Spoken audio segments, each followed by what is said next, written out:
નમસ્તે. Phoenix coaching ક્લાસીસની YouTube ચેનલમાં આપ સૌનું હાર્દિક સ્વાગત છે.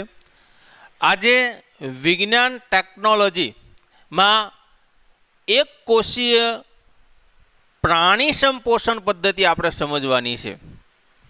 એક કોષીય સજીવ એટલે કે અમીબા. અમીબાની પોષણ પદ્ધતિ તમારે આજે આ વિડીયોની અંદર ભણવાની છે. અમીબાની પોષણ પદ્ધતિ તમારા માટે એક મહત્ત્વનો પ્રશ્ન છે. દર વર્ષે એક્ઝામલક્ષી પૂછાતો પ્રશ્ન છે. એટલે સંપૂર્ણ અમીબાની પોષણ પદ્ધતિ આપણે આ લેક્ચરની અંદર જોશું. પોષણ, પહેલાં તો પોષણની ડેફિનેશન આપણે સમજવી પડે. જ્યારે આપણે કોઈ પણ મુખગુહા દ્વારા કોઈ પણ પદાર્થ જ્યારે લઈએ છીએ ત્યારે 6 આહારના મુખ્ય ઘટક આપણે ગ્રહણ કરીશું ખોરાક તરીકે. કાર્બોદિત, વિટામિન, પ્રોટીન, ચરબી, ખનિજ ક્ષાર અને પાણી. આ 6 આહારના મુખ્ય ઘટક છે જે આપણી વૃદ્ધિને અને જૈવિક ક્રિયાઓ, જે આપણા જીવ માટે, સજીવ માટે જે ક્રિયાઓ મહત્વની તે તમામ જૈવિક ક્રિયાઓ માટે પોષણ એટલું જ મહત્વનું છે. તો પહેલાં આપણે પોષણની ડેફિનેશન આ વિડીયોમાં સમજશું. ત્યારબાદ અમીબા એક કોષીય સજીવની વિશે વાત આપણે કરશું અને ત્યારબાદ સમગ્ર પોષણ પદ્ધતિ તમને ખ્યાલ આપશું. તમને પાછળ બોર્ડમાં બોર્ડવર્ક જોવા મળે જ છે. તો એક પછી એક આપણે પોઈન્ટ ઝડપથી સમજી અને મેક્સિમમ આપણે એનું અર્થઘટન એવું કરશું કે તમને વિડીયો જોતા જ ખ્યાલ આવે. જો હજી આપણી ચેનલ સબસ્ક્રાઈબ ન કરીએ તો સબસ્ક્રાઈબ કરી દેજો અને તમામ ધોરણના વિડીયો આપણે ધીરે ધીરે આપણી ચેનલમાં અપલોડ કરતા રહીશું. અમીબાની પોષણ પદ્ધતિ. તો પહેલાં તો પોષણ એટલે શું એની ડેફિનેશન આપણે ખાસ જોશું કે પોષણ કોને કહેશું. તો આહારના પોષક તત્વોના, મેં તમને કીધું કે મૂળ આહારના 6 પ્રકારના આપણે આહારના ઘટકો લઈશી. એને દરેક માટે આપણને જે 6 મુખ્ય કાર્બોદિત, વિટામિન, ચરબી, જે 6 પોષક તત્વો મળે છે એ આપણી કાર્યશક્તિ મેળવવા, આપણે કોઈ પણ કાર્ય કરવું હોય તો પોષણ લઈ પછી કાર્ય થઈ શકે. આપણી વૃદ્ધિ માટે, શારીરિક વૃદ્ધિ માટે તેની જરૂરિયાત રહેશે. અને અન્ય આપણે જૈવિક ક્રિયાઓ જે કરી છે એ જૈવિક ક્રિયાઓ સતત જાળવી રાખવા માટે શરીરને ઉપયોગ કરવાની એક ક્રિયા, એટલે શરીરમાં આ બધી પ્રક્રિયા માટે આપણે જે આહારના ઘટકોનો ઉપયોગ કરીશું ને એ આહારના ઘટકો લેવાની ક્રિયાને કહેશું પોષણ. આ ડેફિનેશન ચોપડીની ડેફિનેશન છે, તમારે પુસ્તકની છે, NCERTના પુસ્તકની છે. એટલે આ ડેફિનેશન યાદ રાખવાની છે. ડેફિનેશન વ્યાખ્યામાં કોઈ દિવસ ઘરના શબ્દો લખાય નહીં. જ્યારે વિજ્ઞાનની, સાયન્સની ડેફિનેશનની આપણે વાત કરતા હોય ત્યારે. હવે વાત કરીએ આપણે શીખવાનું અમીબાની પોષણ પદ્ધતિ. તો અમીબા, તો આપણને બધાને ખ્યાલ હોય, અમીબાનું નામ આપણે સાંભળેલું જ હશે. એક કોષીય જીવ જેમાં માત્ર એક જ કોષ હોય.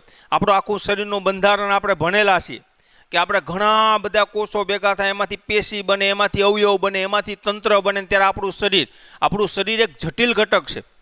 જ્યારે અમીબા તો એક કોષીય, માત્ર એક કોષની અંદર, પણ તેમ છતાં તેનું બંધારણ જો જેવું આપણા શરીરની પદ્ધતિ છે, જેવી રીતના આપણે ખોરાકનું ગ્રહણ કરીએ છીએ એવી જ રીતના આપણે જેમ ખોરાકનું પાચન કરીએ છીએ એ જ રીતના અમીબામાં પણ ખોરાક ગ્રહણ થાય છે, પાચન થાય છે અને મળોત્સર્જન પણ પ્રક્રિયા થાય છે.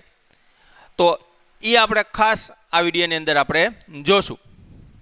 અમીબા એક કોષીય સજીવ, માત્ર એક કોષ હોય છે. એક કોષીય સજીવ. અમીબા સિવાય ઘણા બધા નામ છે. પેરામિશિયમ, પ્લાઝ્મોડિયમ, યુગ્લિના, આ ઘણા બધા નામ છે. પેરામિશિયમની તમને આકૃતિ ઘણીવાર હોય, પક્ષમો જેની અંદર આજુબાજુ હોય, ચંપલ જેવો આકાર હોય છે. તો આવા ઘણા બધા તમારે ભણવામાં આવે છે. તો એક કોષીય સજીવ હોય. ત્યારબાદ પોષણમાં, હવે અમીબા પોતે પોષણમાં શું લે છે? તો પોષણ, આપણે અમીબાની પોષણ પદ્ધતિ લેવાની છે, પણ પોષણમાં તે ખોરાકમાં લેશે શું? તો મોટા ભાગે અમીબા એ જલીય પ્રદેશ હોય, જ્યાં પાણીનો વધારે ભાગ હોય, ત્યાં 90% અમીબા ત્યાં જોવા મળે છે. અને તે ખોરાકની અંદર પાણીની અંદર જે સૂક્ષ્મ જીવ હોય, હવે એ પોતે એક કોષીય જીવ છે, તો એની જેવા જ સૂક્ષ્મજીવ લેશે? તે કે હા, તે પોતાની જેવા જ સૂક્ષ્મજીવ લેશે. એક કોષીય સજીવ પોતાની જેવા જ એક કોષીય સજીવ જે પાણીમાં તરતા હોય તેનો તે ખોરાક તરીકે ગ્રહણ કરશે. એટલે અમીબાની પોષણ પદ્ધતિ કેવી પોષણ પદ્ધતિ થાય?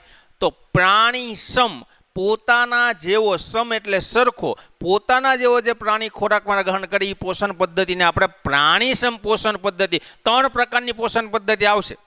એમાં એક પ્રકાર પ્રાણીસમ પોષણ પદ્ધતિ. પ્રાણીસમ પોષણ પદ્ધતિનો અમીબા ઉપયોગ કરે છે. એટલે આવશે પ્રાણીસમ પોષણ પદ્ધતિ. અમીબા કઈ પોષણ પદ્ધતિનો ઉપયોગ કરે છે? તો પ્રાણીસમ પોષણ પદ્ધતિનો અમીબા ઉપયોગ કરે છે. ખ્યાલ આવે છે? આ દરેક બાબત તમારા માટે મહત્વની છે. અને હવે જોઈ અમીબાની પોષણના તબક્કા. તમને વિદ્યાર્થીઓ, તમને અમીબાની પોષણ પદ્ધતિ તબક્કાવાર સમજાવો. 3 માર્કનો પ્રશ્ન પૂછાય છે. 3 માર્કનો પ્રશ્ન પૂછાય ને ત્યાં જેટલું બોર્ડ વર્ક છે ને બધું લખવું પડે, તો જ 3માંથી 3 માર્ક મળે. અને 3 માર્કનો આ પ્રશ્ન બોર્ડમાં કેટલી વાર પૂછાઈ ગયેલો છે. એટલે બહુ ખૂબ જ આઈએમપી પ્રશ્ન છે. તબક્કાવાર છે. શું આખી પ્રક્રિયા થશે? તો એક સામાન્ય ગેમ આવતી, કદાચ કોઈ રમેલી હોય તો, જેની અંદર આ રીતના એના વચ્ચે કટિંગ હોય અને આવી રીતના ટપકા ટપકા હોય, અને એ જે મુખ હોય ને એ જેટલા પોઈન્ટ વધારે લઈ શકો ને એટલા ગેમમાં આવી એક ગેમ આવતી. આખી ગેમ છે ને અમીબાના થીમ ઉપર છે. આખી ગેમ અમીબાની આકૃતિ આવી હોય. અમીબાની કોઈ નિશ્ચિત આકાર હોતો નથી, અનિશ્ચિત આકાર હોય છે. એ પોતે ખોરાક લેવા માટે ખોટા પગોનું આયોજન કરે. ખોટા પગો એટલે કે પોતાના શરીરનો એક અંગ, જેને પ્રવર્ધ કહેવાય, જેને ભાષામાં શું કહેવાય? પ્રવર્ધ. એ પ્રવર્ધ નામનો અંગ, જેને ખોટા પગો કહેવાય આપણી ભાષામાં, એવો એક અંગ શરીરની બહાર કરશે અને એની અંદર આ ખોરાક આવીને ફસાઈ જશે. જેમ એક મુખનું કેમ આપણે સર્જન કરીએ એવી રીતના એનું મુખનું સર્જન કરશે. અને એ જ્યારે ખોરાકનું ગ્રહણ કરે ત્યારબાદ ખોરાકને ગ્રહણ કરીને તે ખોરાકને અન્નધાનીમાં મોકલશે. અન્નધાનીમાં ખોરાકને પાચન કરશે, પછી એનું પરિપાચન કરશે, કેમ કે પાચનનું જેટલું થાય એટલું સંશ્લેષણ કરશે. અને ત્યારબાદ એ ખોરાકમાં વધેલો ભાગ હોય જે હવે પાચિત થઈ શકે તેમ નથી, એનું મરોત્સર્જન પણ કરશે. એટલે કે એને દૂર પણ ખોરાકથી ઉત્સર્જનની ક્રિયા ત્યાં થશે. જેવી રીતના આપણા શરીરમાં આખી ક્રિયા થતી હોય એવી જ રીતના એક કોષીય જીવ છે, માત્ર એક કોષથી બનેલો છે, તો તેની અંદર પણ આ પ્રક્રિયા થાય છે. જો પહેલી ખોરાકનું ગ્રહણ, મેં તમને કીધું ખોરાકનું ગ્રહણ કઈ રીતે કરશે? તો કોષીય સપાટીથી પ્રવર્ધ, પોતાની જે કોષીય સપાટી હોય છે એટલે કે આ ભાગ હોય છે એની અંદર પ્રવર્ધ આવો એક ભાગ અલગથી ઉત્પન્ન કરશે અને એની અંદર જે એનો ખોરાક હોય, આ જે તમને દેખાય છે આ ખોરાકનો કણ છે, એ ખોરાકનો કણ એની અંદર મેળવી લેશે. એટલે એક ચપળતાપૂર્વક, એક હોશિયારીપૂર્વક એ ખોરાકનું ગ્રહણ કરે છે. એટલે અહીંયા ભાગ છે, આ મધ્ય ભાગ કોષ કેન્દ્ર, આપણને ખ્યાલ છે. ખોરાકનું પાચન. હવે ખોરાક આ તબક્કા છે. પહેલાં એ ખોરાકનું ગ્રહણ કરશે પ્રવર્ધ દ્વારા, પછી એ પ્રવર્ધને ખોરાકને ઘેરી રહેશે. એટલે પછી પ્રવર્ધને પોતાના શરીરની અંદર પ્રવેશી લે, એટલે બધે પ્રવર્ધને ચારે બાજુ ઘેરી લે. હવે જે ખોરાકનો કણ છે એ શરીરની અંદર આવી ગયો છે અને પછી ત્યાંથી પાચનની શરૂઆત થશે. પણ પાચનની શરૂઆત ક્યાં થાય? અન્નધાનીમાં. તો એ ખોરાકને ક્યાં જવા દેશે? અન્નધાની સાથે ખોરાકને ઘેરીને ત્યાં પહોંચાડે છે. અને ત્યારબાદ અન્નધાનીમાં એ જટિલ ખોરાકનું સરળમાં, જેમ આવી રીતના આપણે પણ શરીરની અંદર જટિલ ખોરાકનું સરળમાં રૂપાંતર કરીએ છીએ.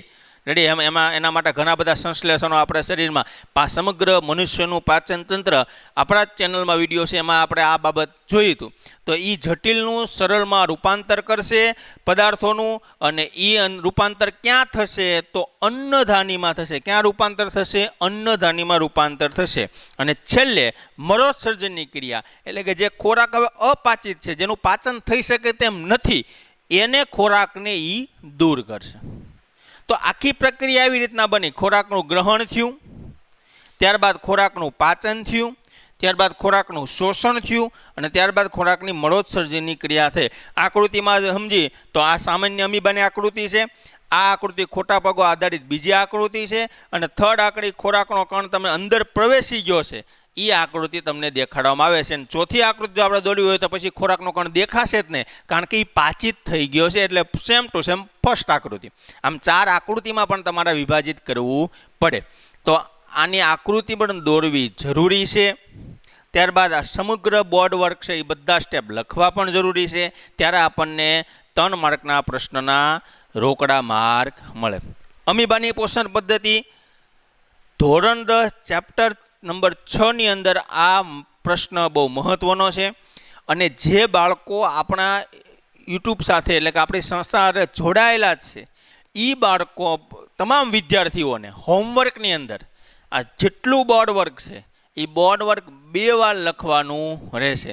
આની પહેલાં પણ એકવાર બુક થ્રુ દ્વારા આપણે અમીબાની પોષણ પદ્ધતિ ભણેલા છીએ, પણ બોર્ડ થ્રુ આપણે ફર્સ્ટ ટાઈમ ભણ્યા છીએ. એટલે એક રિવિઝન થઈ જાય સરસ મજાનું. અને જેટલા બાળકો આપણી સાથે, જેટલા વિદ્યાર્થીઓ આપણી સાથે જોડાયેલા છે એ આખું આ બોર્ડ વર્ક 2 વાર લખવાનું છે. બોર્ડ વર્ક, સમગ્ર બોર્ડ વર્ક તમારે, જેની અંદર પોષણની તમારે ડેફિનેશન, અમીબાની વિશે અને પોષણના તબક્કા આકૃતિ સહિત 2 વાર લખવાનું છે. સાથે સાથે વિડીયો જોતા જશો અને ભણતા જશો તો જ આજે ભણવાની આપણી મજા છે. તમને વિડીયો ગમ્યો હશે અને તેમ છતાં કોઈ પ્રશ્ન હોય તો કોમેન્ટમાં લખજો. નમસ્તે.